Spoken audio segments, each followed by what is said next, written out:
Hello बच्चों, welcome to my academy. बच्चों यहाँ पर क्वेश्चन नंबर 91 अगर हम देखें, इसमें बोला गया है कि एक स्क्रू गेज है और उस स्क्रू गेज का जो लीस्ट काउंट है वो आपको यहाँ पर गिवन है 0.01 mm। ठीक है, तो एक तो यहाँ पर इंफॉर्मेशन आपको किसकी गिवन है, लीस्ट काउंट की गिवन है कि लीस्ट काउंट यहाँ पर कितना है, least count of screw gauge 0.01 mm। और सेकंड बच्चों यहां पर देखो तो आपको सर्कुलर स्केल पर कितने डिवीजन्स है वो गिवन है, यानी कि number of circular scale divisions, number of circular scale divisions ये कितने गिवन है 50। और आपको यहां पर फाइंड करना है कि इसकी पिच क्या होगी। ठीक है, स्क्रू गेज पर पिच क्या होगी।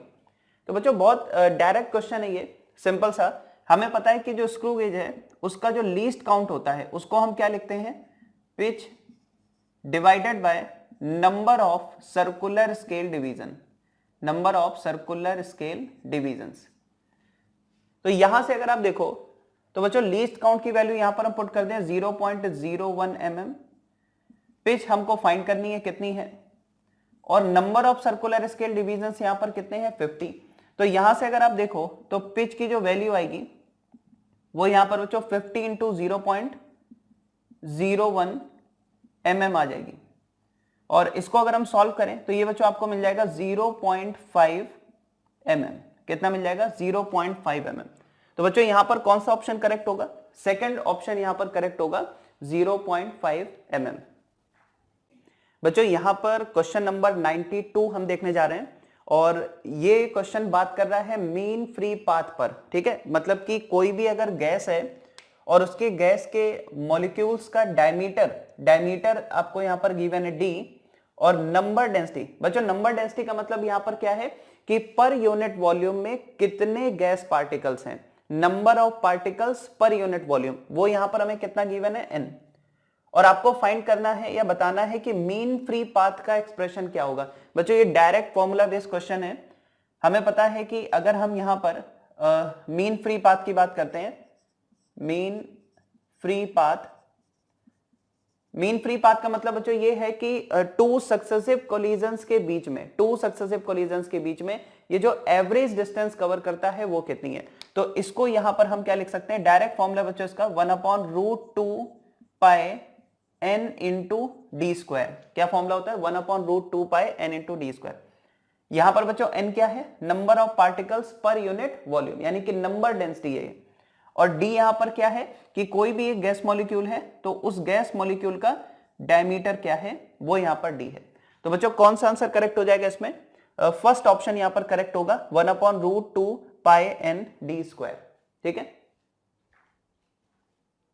बच्चों, क्वेश्चन नंबर 93 यहां पर हम देखने जा रहे हैं और इस क्वेश्चन में आपको क्या बोला गया है, light of frequency 1.5 times the threshold frequency is incident on a photo sensitive material. बच्चों यहां पर बोला गया फोटो सेंसिटिव मटेरियल है और इस फोटो सेंसिटिव मटेरियल पर जो हम लाइट इंसिडेंट करा रहे हैं उसकी फ्रीक्वेंसी आपको गिवन है 1.5 टाइम्स दी थ्रेशोल्ड फ्रीक्वेंसी, मतलब थ्रेशोल्ड फ्रीक्वेंसी का 1.5 टाइम्स फ्रीक्वेंसी हमने इस पर इंसिडेंट कराई है। आगे बोला गया है what will be the photo electric current, आपसे करंट के बारे में पूछ रहा है, if the frequency is half and intensity is double.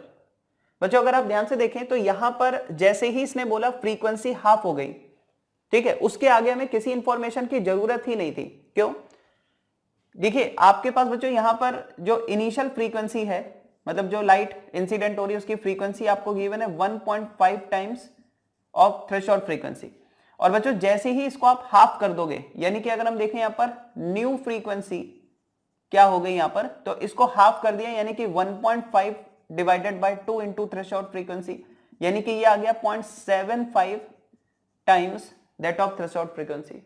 यानी कि बच्चों जो न्यू फ्रीक्वेंसी वो क्लियर दिखाई दे रहा है वो थ्रेशोल्ड फ्रीक्वेंसी से कम है। जो यहां पर न्यू फ्रीक्वेंसी आपको मिल रही है वो थ्रेशोल्ड फ्रीक्वेंसी से कम है। और अगर आप थ्रेशोल्ड फ्रीक्वेंसी से कम फ्रीक्वेंसी के लाइट इंसिडेंट कराओगे तो किसी भी तरह का कोई भी फोटो इलेक्ट्रिक इफेक्ट आपको देखने को नहीं मिलेगा, यानी कि कोई भी इलेक्ट्रॉन एमिशन यहां पर नहीं होगा। ठीक है, तो no photo electric effect, photo electric effect. ठीक है। और बच्चों अगर कोई फोटो इलेक्ट्रिक इफेक्ट नहीं है तो आप यहां पर क्या कह सकते हो कि जो करंट है वो कितनी हो जाएगी, जीरो। जब इलेक्ट्रॉन एमिशन ही नहीं होगा, जब इलेक्ट्रॉन का एमिशन ही नहीं होगा तो फिर किसी तरह की कोई करंट आपको नहीं मिलेगी। तो आपसे पूछा फोटो इलेक्ट्रिक करंट क्या हो जाएगी, तो आंसर है बच्चों यहां पर जीरो हो जाएगी। ठीक है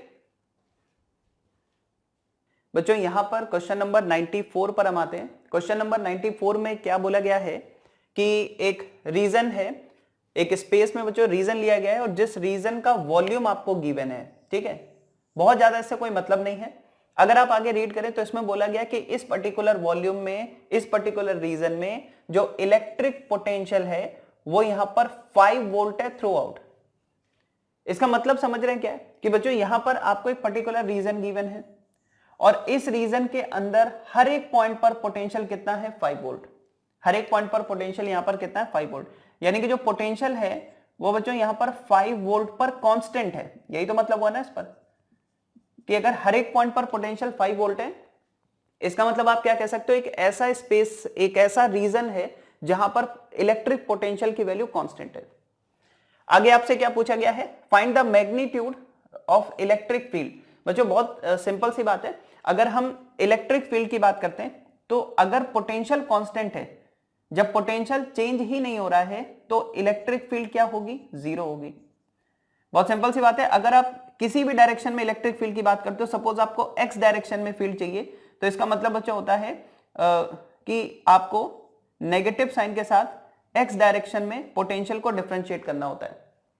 मतलब सिंपल सी बात है, ठीक है। और अगर पोटेंशियल कांस्टेंट है तो ये जीरो हो जाएगा।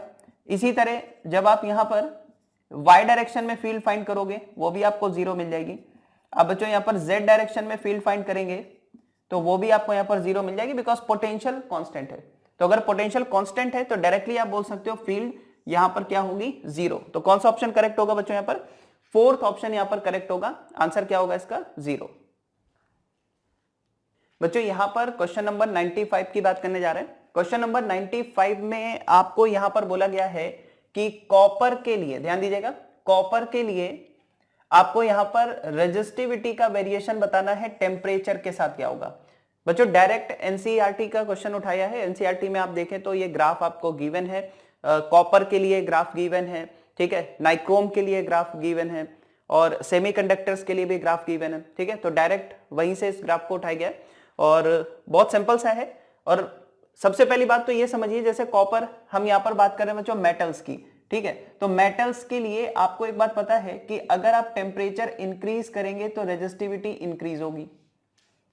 इसका मतलब जहां पर भी रेजिस्टिविटी डिक्रीज करते हुए दिखाई गई है वो तो गलत हो गया, यानी कि फर्स्ट भी रॉन्ग है और थर्ड भी रॉन्ग है, क्योंकि यहां पर टेम्परेचर इंक्रीज करते हुए रेजिस्टिविटी ये डिक्रीज करते हुए दिखा रहे हैं। अब बचा बच्चों यहां पर सेकंड और फोर्थ में आपको ग्राफ स्ट्रेट लाइन गिवन है। बच्चों जब हम इक्वेशन पढ़ते हैं तो ध्यान दीजिए वो इक्वेशन लीनियर होती है, लेकिन वो वैलिड होती है एक स्मॉल टेम्परेचर रेंज के लिए, ठीक है। लेकिन अगर आप इन जनरल देखें तो कॉपर के लिए जो ग्राफ बनता है, और एनसीईआरटी में भी गिवन है, अगर आपने देख रखा होगा तो जरूर ये सही हुआ होगा, तो टेम्परेचर रेजिस्टिविटी ग्राफ बच्चों कुछ इस तरीके से आता है। और अगर आप यहां पर 0 डिग्री सेल्सियस से बहुत कम टेम्परेचर पे चले जाएं तो काफी ज्यादा आपको वेरिएशन मिलता है, मतलब स्ट्रेट लाइन से काफी डेविएट हो जाता है ग्राफ। तो बच्चों यहां पर जो एक्चुअल ग्राफ है कॉपर के लिए अगर हम बात करें तो कुछ इस तरीके से होगा। तो कौन सा ऑप्शन यहां पर करेक्ट होगा, सेकंड ऑप्शन यहां पर करेक्ट है।